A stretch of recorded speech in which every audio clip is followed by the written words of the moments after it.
calculating the area of a rectangle. So the formula for area of a rectangle is area equals base times height.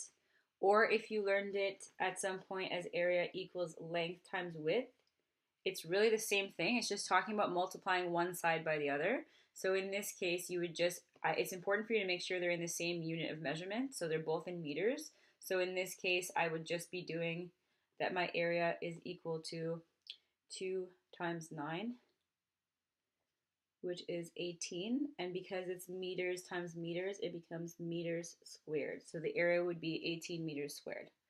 All right, so that is something that you need to be able to do for sure for your exam. But I just want to remind you that we also have to know the area of a parallelogram.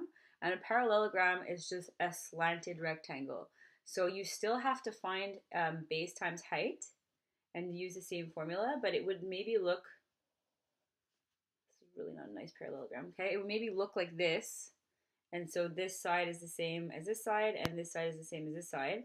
But they might tell you that this side is 4 and 4, and these sides are both 9. But then if the height inside here with a 90-degree angle, okay, if that is, like, that's not going to be 4, that would maybe be 3 in this case, okay? So you still have to do area equals base times height.